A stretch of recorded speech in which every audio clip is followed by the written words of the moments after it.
Hi students, ये video बहुत important है आपके लिए, क्लास 11th के बच्चों के लिए। इसमें मैं आपको बताऊंगा कि अगर आपका यूटी होने वाला है, अगर आपका टेस्ट आने वाला है, तो कैसे आप अच्छा स्कोर कर सकते हो चैप्टर 1 और 2 के अंदर। तो देखो बच्चों, ये चैप्टर नंबर 1 एंड 2 का एक टेस्ट है, पीरियोडिक टेस्ट, यूनिट टेस्ट। तो सारे क्वेश्चन समझाता जाऊंगा, साथ में आंसर्स भी बच्चों ध्यान से समझना। फर्स्ट क्वेश्चन आया है चैप्टर 1 में से कि दो बच्चों ने जो है कुछ ऑब्जर्वेशन करी है जिसका आंसर था 5, लेकिन जब बच्चा 1 कर रहा है तो जो स्टूडेंट ए कर रहा है पहली बार, तो उसका आंसर आ रहा है 4.95। अगली बार कर रहा है तो आ रहा है 4.93, एवरेज आ गई 4.94। इस बच्चे ने करा 4.94 आ गया, 5.05 आ गया, एवरेज आ गया ये। तो हमसे पूछा है कि कौन सा ज्यादा प्रिसाइज है और कौन सा ज्यादा क्या है, एक्यूरेट है।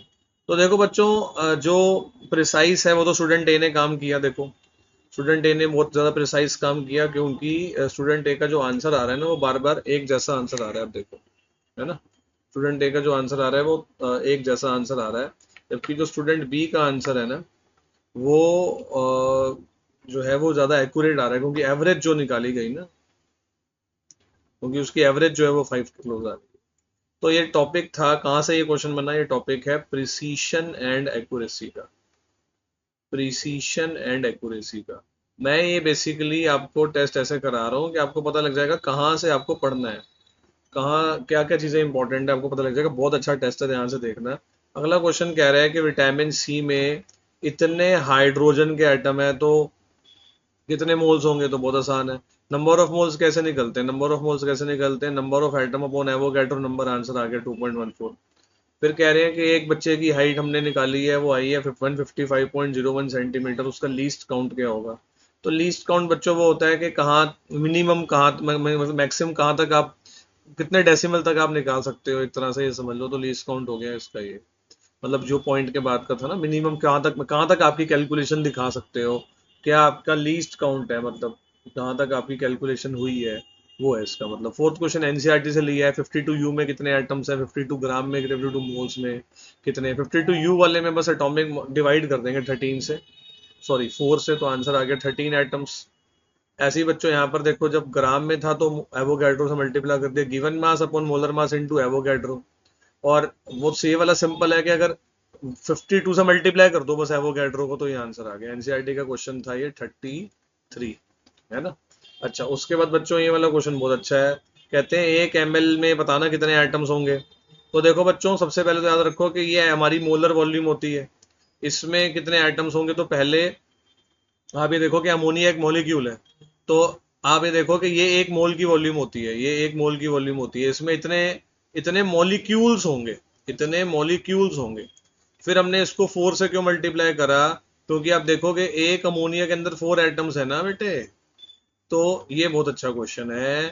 एटम्स निकालने दिया, मॉलिक्यूल हुआ है, कुछ ऐसा ही क्वेश्चन एनसीईआरटी का है, 10th एनसीईआरटी का। ये भी बहुत अच्छा क्वेश्चन आया बच्चों। क्वेश्चन नंबर 6 कहते हैं कि इतने molecules of N2 react completely with hydrogen, तो calculate the number of molecules of ammonia. बहुत आसान है। अब देखो, इसका कोफिशिएंट 1 है, और अगर इसके इतने मॉलिक्यूल लग रहे हैं और इसका कोफिशिएंट क्या है, 3, ये NH3 है ना, तो इसका कोफिशिएंट 2 है, तो 2 से मल्टीप्लाई कर दो बस इसको इधर। फिर इसमें पूछ रहे हैं कि सबसे ज्यादा एटम्स किसके अंदर होंगे। सिंपल सा कॉन्सेप्ट लगाओ कि ये भी एनसीईआरटी का ही क्वेश्चन है, आप देखोगे ना, तो एनसीईआरटी का ही क्वेश्चन है ये अभी। ये एनसीईआरटी का क्वेश्चन नंबर होगा, देखो आप, 21, 22 होगा, 23 ऐसे होगा। तो इसमें क्या होता है कि number of atoms is inversely proportional to atomic mass. Number of atoms is inversely proportional to atomic mass. ये कॉन्सेप्ट लगाया है, लिथियम का सबसे कम होता है ना, तो उसमें सबसे ज्यादा है। फिर ये बड़ा अच्छा क्वेश्चन आ गया, 112 सेंटीमीटर क्यूब का वो निकालो। तो देखो बच्चों, इसमें भी आप क्या लगा सकते हो formula, given volume upon molar volume into equal to given mass upon molar mass, ये लगा सकते हो। गिवन वॉल्यूम कितनी है 112, मोलर वॉल्यूम कितनी है 22,400। गिवन मास निकालना है, मोलर मास होता है H2 का 2। इसको सॉल्व करोगे यही आंसर आएगा, आप करके देखो। फिर एक और आया है बच्चों क्वेश्चन बड़ा अच्छा, ये एम्पेरिकल मॉलिक्यूलर फॉर्मूला का एमसीक्यू है। इसमें ना ऐसे टेबल बना के क्वेश्चन करते हैं, ऐसे टेबल बनाते हैं ना, ऐसे टेबल बना सकते हो। कार्बन, हाइड्रोजन, उनका परसेंटेज, उनका एटॉमिक मास, फिर उसके बाद एक आता है क्या, number of moles. Number of moles के बाद उसका निकाल देंगे क्या, मोल रेशियो। ये तरीका अच्छा होता है टेबल वाला, उससे आप इसको कर सकते हो। तो देखो यहाँ पर भी वही चीज ही करी है कि पहले इन्होंने क्या करा है कि इसको, ये मोलर नंबर ऑफ मोल्स निकाल दिए, नंबर ऑफ मोल्स के बाद डिवाइड करके ये आया, छोटा ये था, तो आंसर आ जाएगा इसका एम्पेरिकल फॉर्मूला CH2। फिर इसका N निकाल लो, वो निकलता है molecular mass by given molecular mass by empirical मास, जो कि 4 आ गया, तो 4 से उसको मल्टीप्लाई करते हैं।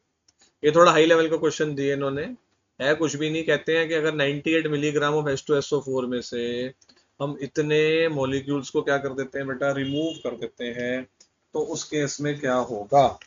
तो देखो बच्चों, अगर इतने मॉलिक्यूल्स अगर रिमूव कर देते हो 98 मिलीग्राम में से, तो पहले आप जो है ना, ये देखो तरीका क्या करने का, इसको तरीका ये है करने का कि पहले ना आप इनको मोल्स में कन्वर्ट कर लो, है ना। तो देखो ये आ गया है, देखो ये आ गया, देखो कैसे कि इतने मॉलिक्यूल्स अगर रिमूव कर दिए 98 मिलीग्राम में से, एक काम करते हैं, पहले इन्होंने क्या करा, 98 मिलीग्राम को पहले ग्राम में चेंज करा, मोलर मास से डिवाइड करके निकाल लिए हैं मोल्स, मतलब 98 मिलीग्राम में मोल्स कितने, 10⁻³ अब क्या होगा, पहले ये पता लगाओ कि number of moles, number of moles नहीं इतने आ गए, इसमें कितने मॉलिक्यूल्स होंगे पहले वो निकाल सकते हैं। या फिर इन्होंने क्या करा, इसको भी मोल्स में कन्वर्ट कर दिया, ये आ गए इतने मोल्स, ठीक है ना। अब इन दोनों को माइनस कर दिया, यानी कि 0.5 इतने मोल्स बच गए हैं, इतने मोल्स का हमें क्या निकाल लेंगे, उसको एवोगैड्रो से मल्टीप्लाई कर देंगे, मोल्स ही पूछा है ना। हाँ ठीक है, ठीक है, मतलब दोबारा समझा देता हूँ, पहले इसको मोल्स में कन्वर्ट करो, फिर इसको मोल्स में कन्वर्ट करो, दोनों को माइनस करो।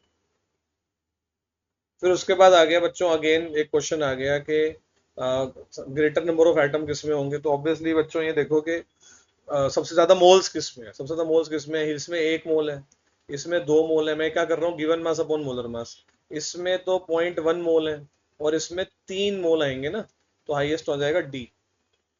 ये देखो, सेम कॉन्सेंट्रेशन की बात कर रहे हैं, सेम कॉन्सेंट्रेशन की बात कर रहे हैं, मोलैरिटी निकाल दो सबकी।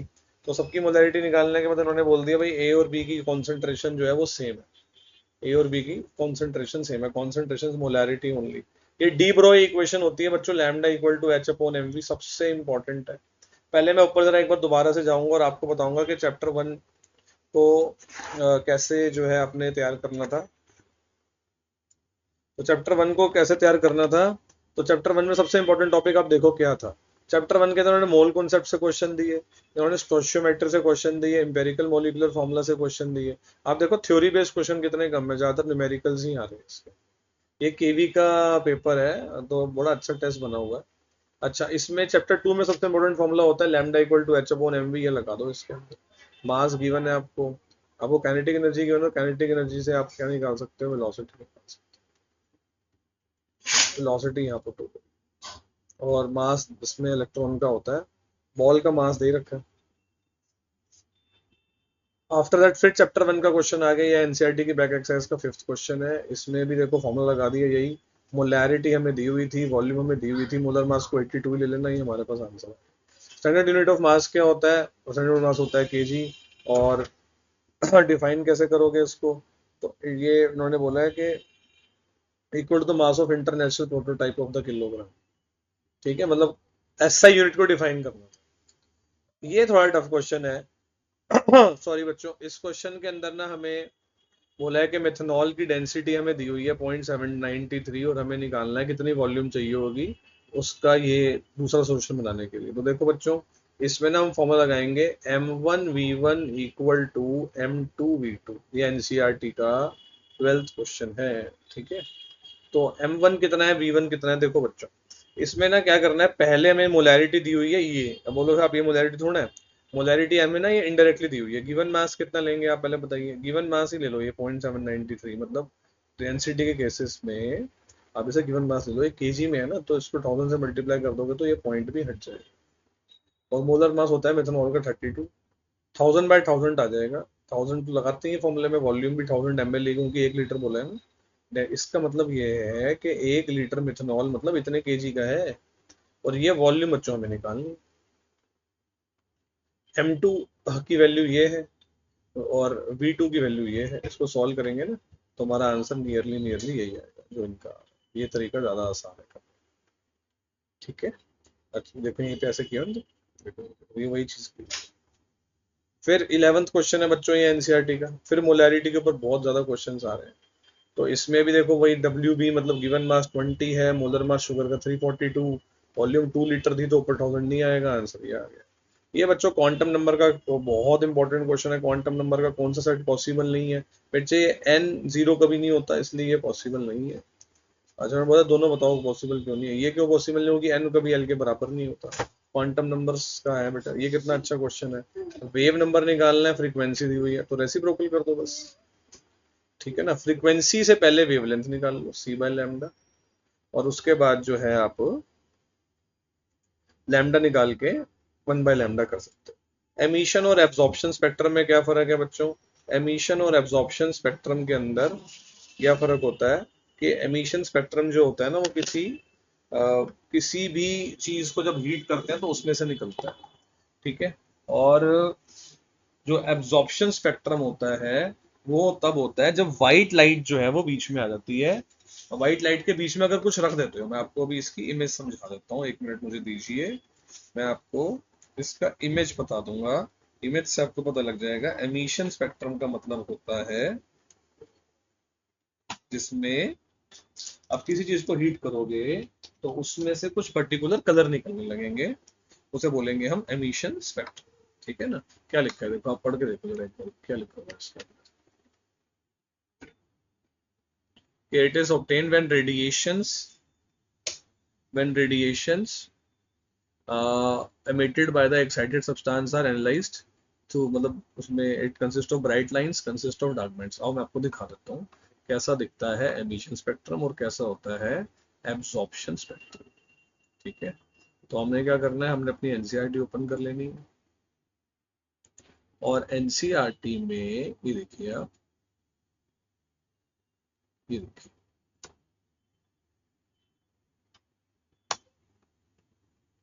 ये देखिए आप इस डायग्राम को देखो, इसमें दोनों चीजें क्लियर हो गई। ये एक चीज को एक्साइटेड सैंपल का मतलब होता है आप किसी को हीट करते हैं, इसमें से कुछ लाइट निकली, उसको हमने प्रिज्म से निकाल के आगे डिटेक्ट किया, तो आप देखो उसमें कुछ खास कलर्स आ रहे हैं बस। ये एब्जॉर्प्शन स्पेक्ट्रम व्हाइट लाइट है, व्हाइट लाइट के बीच में एक हमने कोई एब्जॉर्बिंग सैंपल रखा है, ये मतलब ये यही चीज यहाँ रखी गई।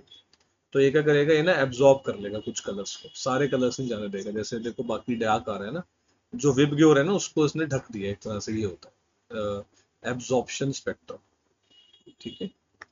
चलो वापस चलते हैं। देखो white light is pass through substance in gaseous state, किसी चीज में से निकाल दो। कॉपर प्लस का कॉन्फ़िगरेशन याद रखना बच्चों का, एक्सेप्शनल केस होता है 3d10 आएगा।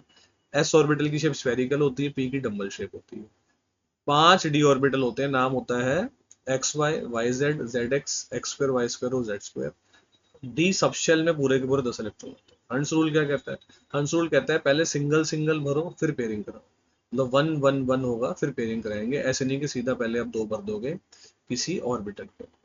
एक्सरे इंफ्रारेड विजिबल में लार्जेस्ट फ्रीक्वेंसी, सबसे ज्यादा फ्रीक्वेंसी एक्स रेस की होती है, इससे भी ज्यादा गामा रेस की होती है, गामा रेस से भी ज्यादा कॉस्मिक रेस की होती है। पॉली प्रिंसिपल ये कहता है कि किसी भी एटम के दो इलेक्ट्रॉन के चारों क्वांटम नंबर कभी भी सेम नहीं होते हैं। फिर क्रोमियम की कॉन्फ़िगरेशन की बात पूछी बच्चों, तो क्रोमियम की कॉन्फ़िगरेशन में आप देखेंगे तो क्रोमियम की कॉन्फ़िगरेशन में, क्रोमियम की कॉन्फ़िगरेशन में जो आ रहा है ना वो आ रहा है 3d5 4s1। क्यों आ रहा है? क्योंकि हाफ फील्ड ज्यादा स्टेबल होता है। बोहर ऑर्बिट को स्टेशनरी ऑर्बिट इसलिए कहते हैं क्योंकि उसमें एनर्जी फिक्स रहती है। एक क्वेश्चन बच्चों ये वाला भी आया, ये भी एक क्वेश्चन ही है, तो इन्होंने एक केस बेस्ड क्वेश्चन बनाने की कोशिश करी है। तो इसमें इन्होंने बोला है when photon of frequency this it was allowed to hit a metal electron having this joule of kinetic energy, calculate threshold frequency। तो फॉर्मूला लगा दिया हमने, हमें इसमें जो न्यू दे रखा था वो ये न्यू है, ये काइनेटिक एनर्जी की वैल्यू है पूरी की पूरी। हमें निकालना क्या था, न्यू नॉट, और न्यू नॉट आ गया इतना। फिर उन्होंने बोला 600 नैनोमीटर में करेंगे तो फिर वो थ्रेश होल्ड से ज्यादा नहीं हो पाएगा ना। देखो जो अगर आप इतने का लैम्डा लोगे ना तो वो जो एच न्यू नॉट है ना वो एच न्यू को एक्सीड नहीं कर पाएगा। एच न्यू एक्सीड करना चाहिए एच न्यू नॉट से। फोटो इलेक्ट्रिक होने के लिए एच न्यू जो है ना वो ज्यादा होना चाहिए किससे, एच न्यू नॉट से। ठीक है बच्चों, तो ये था। तो देखो बच्चों बहुत ही बढ़िया वीडियो, बहुत ही बढ़िया क्वेश्चंस रहे वाले, बहुत ही अच्छे हैं। आई होप आपके यूटी में भी ऐसे क्वेश्चंस आए, आपको एक आइडिया मिल जाता है कि ये यूटी में कहाँ तक कैसे कैसे क्वेश्चंस आते हैं। चैप्टर 2 में मोस्ट इंपोर्टेंट टॉपिक कौन से निकले, चैप्टर 2 में फोटो इलेक्ट्रिक इफेक्ट इंपॉर्टेंट निकला, क्वांटम नंबर इंपॉर्टेंट निकला, wave nature, photo electric effect, Bohr model, ये सब टॉपिक चैप्टर 2 के इंपॉर्टेंट। ठीक है, तो बच्चों do share like and subscribe, see you in the next video. बहुत अच्छी वीडियो है, जरूर शेयर लाइक सब्सक्राइब करना। ओके बच्चों, टेक केयर।